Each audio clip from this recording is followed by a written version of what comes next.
नमस्कार, मी गणेश आचवल. स्वामी कृपा क्रिएशन्स या यूट्यूब चॅनलमध्ये तुम्हा सर्वांचं मनपूर्वक स्वागत करतो.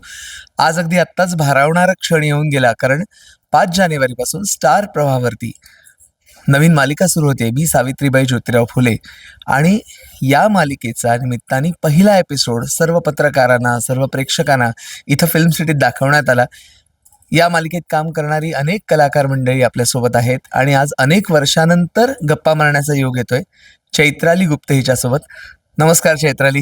नमस्कार. Thank you so much. आणि नवीन माध्यमात तुझं स्वागत करतोय आणि प्रोमो तर इतका भन्नाट झालेला आहे. तू जी भूमिका साकारतेस या मालिकेत त्याविषयी सांग.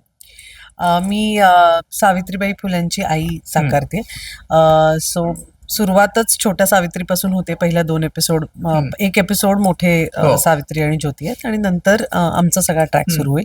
तर सावित्रीच्या आईची भूमिका आहे, जी आई सावित्रीच्या बाजूनी पण आहे, पण तिचे जे काही जे लाड माझा नवरा पुरवतोय ते तिला आवडतही नाहीये. तर तिला तो बॅलन्स साधायचा आहे की तिने हे केलं पण नाही पाहिजे आणि करायलाही हवं. यामध्ये ती जरा बॅलन्स साधण्याचा प्रयत्न करते. तर अशी ही लक्ष्मीबाई नेवसे पाटील असं कॅरेक्टर आहे. मुळात स्टार प्रवाहासारखं बॅनर, त्यांना जगदंब क्रिएशन सारखी निर्मिती संस्था, ह्या सगळ्यांबरोबर काम करताना जेव्हा तुला सावित्रीबाईंच्या आईची भूमिका करायची हे कळलं, त्या क्षणाला काय भावना होत्या? स्टार प्रवाहाबरोबर खूप वर्ष काम करायची इच्छा होती, पण वेळेचं गणित बसत नव्हतं, कारण मी हिंदी मालिकांमध्ये थोडीशी व्यस्त होते. पण जेव्हा आत्ता मला स्टार प्रवाहाकडनं सतीश राजवाडे आणि अभिजित खाडे यांच्याकडनं मला जेव्हा कळलं की असं असं एक आहे, आणि सचिन गद्रेचा मला फोन आला जगदंब क्रिएशन्समधनं की असं असं कॅरेक्टर आहे आणि तुला करायची इच्छा आहे का? मी म्हटलं मला बाकी काहीही नाही, मला करायचं आहे. कारण मला स्टार प्रवाह आणि जगदंब बरोबर, म्हणजे जगदंब क्रिएशन्सचं पहिलं जे नाटक होतं त्या नाटकात मी होते अमोल बरोबर, त्यामुळे त्यांच्याबरोबर काम करायची इच्छा होती. बरेच वेळा विचारणा झाली, पण जसं मी म्हटलं माझं वेळेचं गणित बसत नव्हतं, त्यामुळे ते तेव्हा जमलं नाही. तर या वेळेला मी म्हटलं या संधीचं सोनं करायचं, ही संधी हातून गेलीच नाही पाहिजे. त्यामुळे मी लगेचच संधी जवळ केली आणि त्या कामाला सुरुवात केली. मुळात कसं आहे बघ, की सावित्रीबाईंमुळे आज एवढ्या सगळ्या महिला वेगवेगळ्या क्षेत्रामध्ये येत आहेत आणि आज तू सुद्धा या अभिनयाच्या क्षेत्रात आहेस. तू सुद्धा सावित्रीची लेखच म्हणायला हवी, पण आज तुझी लेख सुद्धा या मीडियामध्ये काम करते, तिला अभिनेत्री म्हणून आम्ही बघितलेलं आहे. तर तुझं आणि शुभवीचं जे ट्युनिंग आहे, आई मुलीचं नातं आहे, त्याविषयी सुद्धा या मालिकेच्या निमित्ताने ऐकायला आवडेल.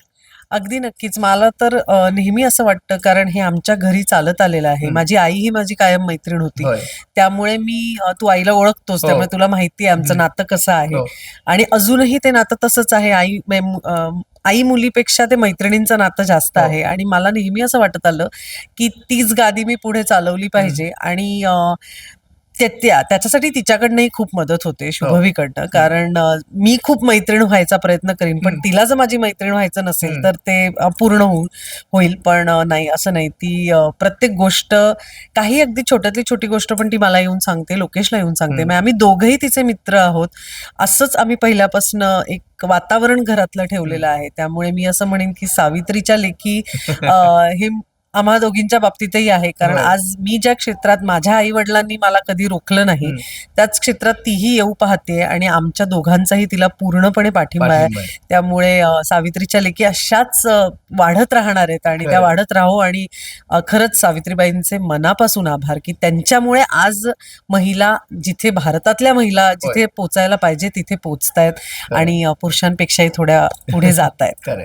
नवीन वर्षाच्या निमित्ताने तू एखादा संकल्प केलेला असतील, ही मालिका तर आहेच, पण अजूनही काही प्रोजेक्ट असतील, तर तो संकल्प सुद्धा तू सांगावास.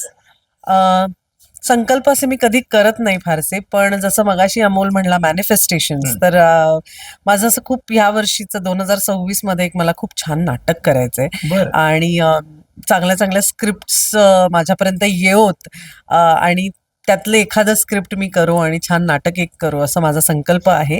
आणि उत्तम आरोग्य आणि सगळ्यांचं सगळं छान हो, हाच मी संकल्प असतो. आपण स्वामी कृपा क्रिएशन्स तर्फे तुझा हा संकल्प सिद्धीच न्यावा ही आपण प्रार्थना करूया आणि तुला खूप खूप शुभेच्छा. आणि आज बऱ्याच दिवसानंतर बोलतेस, खूप छान वाटलं बऱ्याच दिवसांनी. हो, मलाही खूप वर्षांनी आपण भेटलो आणि एक छान इंटरव्ह्यू केला. सो धन्यवाद. थँक्यू. All the best. आणि आपण व्हिडिओला लाईक करा, शेअर करा असंही सांगूया, चॅनलला सबस्क्राईब करायला सांगूया.